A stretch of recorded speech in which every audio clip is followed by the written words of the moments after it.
Good morning, everyone. In my last video, I told you a little bit about the Seven Sisters. And in this video, I'm going to tell you a little bit about the male characters in my books, because I want you to think that they're not just full of girls and girl stuff. There's lots of manly men in there. Let me back up a little bit. In 1840 to 1890, the church commissioned 333 ships to bring over Mormon converts from the British Isles and Europe to come to America and to gather with the saints. So one of these ships was the Amazon, and this is where I set my story, is on the Amazon. And the whole story takes place on the ocean, the Atlantic Ocean, between London and New York. So it took 44 days for them to cross. That's like 6 weeks. It's a long time to be on the ocean. But they generally, the immigration ships generally came from Liverpool, England. But this particular season, it was late in the season, and the leaders couldn't find the ship that they wanted in Liverpool. So they came to the London docks and commissioned a ship that would hold 800 Mormons. So, and it was, the word got around that the Mormons were down at the London docks, and so many people came down just out of curiosity, because they'd heard so many stories about the Mormons, what they looked like, what they, how peculiar they were, and they'd heard so many, false stories. But anyway, among one of those people who came down was an English writer, a very famous English writer named Charles Dickens. And he came down, he was going to write an expose for the newspaper, because he wrote a serial every week about some trip that he took or some place he went to see. And he was going to expose the Mormons for what they were. Well, he came down, and that's how the book starts, is he's explaining and seeing what he's seen. And this is a true story that he wrote, and it's in a book in the library. But anyway, as I mentioned, there were 800 Mormons on board. Of these 800 Mormons, there were British families that had been converted, whole families, part families, individuals, and a group of returning missionaries and church leaders. The saints in America, some of the men would be sent to the British Isles to go on a mission to try to convert people for a couple of years, sometimes a lot longer than that. And so that's what that was made up of. The main thing of the ship, however, was the captain and the crew. And a lot of ships had captains and crews that were very favorable to the Mormons, and they got along well. But others had a little bit more problem, because they were mean and abusive to the saints and so forth. Well, in this particular story, the captain and crew did not like the Mormons, and they took every opportunity to harass them and to make life miserable for them. This is where the conflict came in between the company presidency, which consisted of 3 men, and the other leaders of the different groups within the different wards on ship, and the captain and the crew. And the main reason was that they had, the crew, the sailors, would want to fraternize and, cozy up to all the young girls on the board. Well, the leaders didn't like that. The parents didn't like that. And so that's where the conflict came in. And that's sort of the conflict of the story that goes all along with it. The main person, the ringleader of the sailors, was a guy named Titus Holt.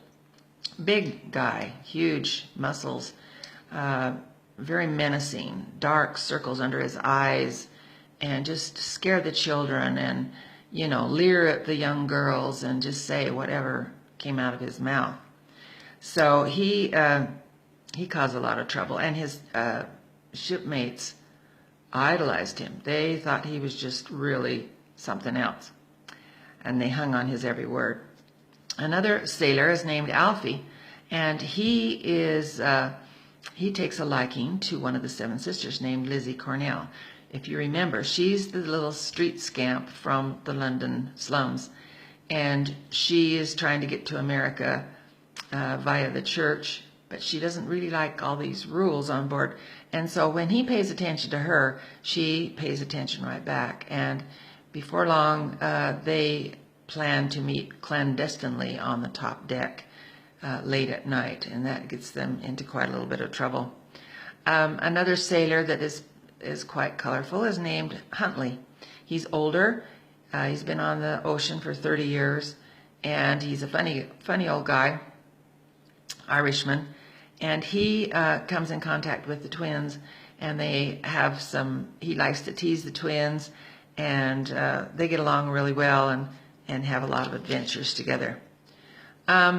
As I mentioned, there are returning missionaries on board, and one of these was a young guy named Marcus Fielding from Bear Lake, Idaho, and he takes a shine to Susanna. Remember, she's the 18-year-old young girl that's bringing her two twins across the ocean to meet her mother, who's already over in Utah.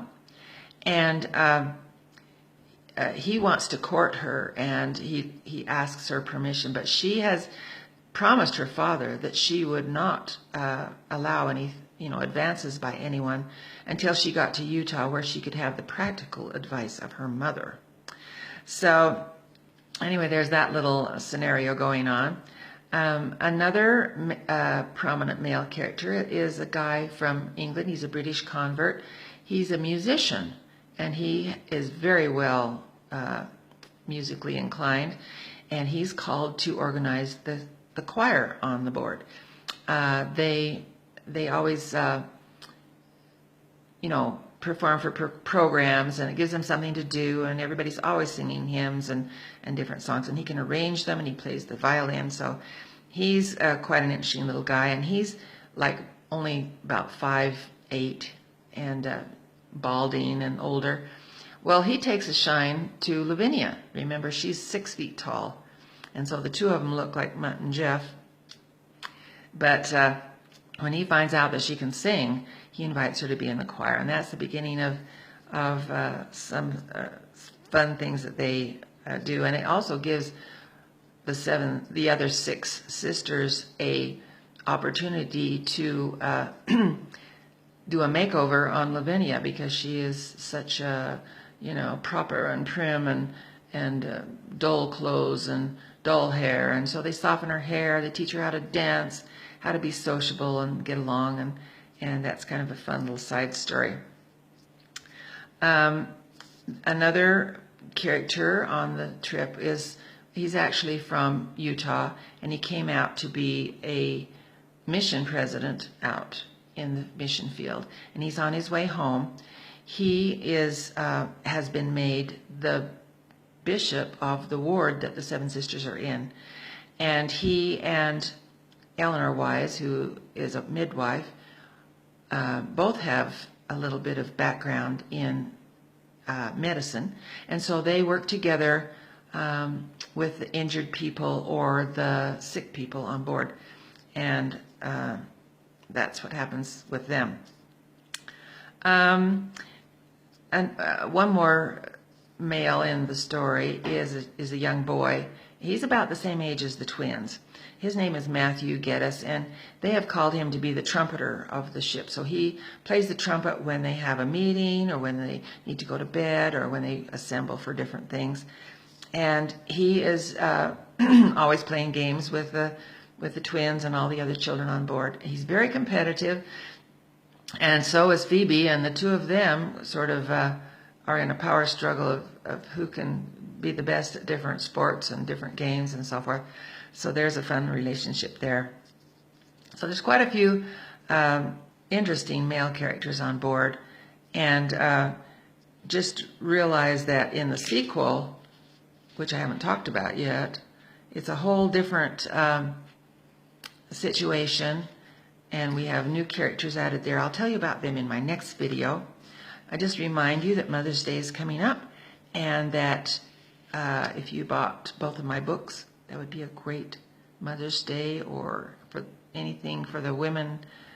The women in your life would enjoy those books, and a lot of women buy the books and then they read them to their husbands, and their husbands love them. So it's for both male and female. And I think if you go to Amazon.com and read some of the reviews, you'll read some of the male reviews that are very favorable for it.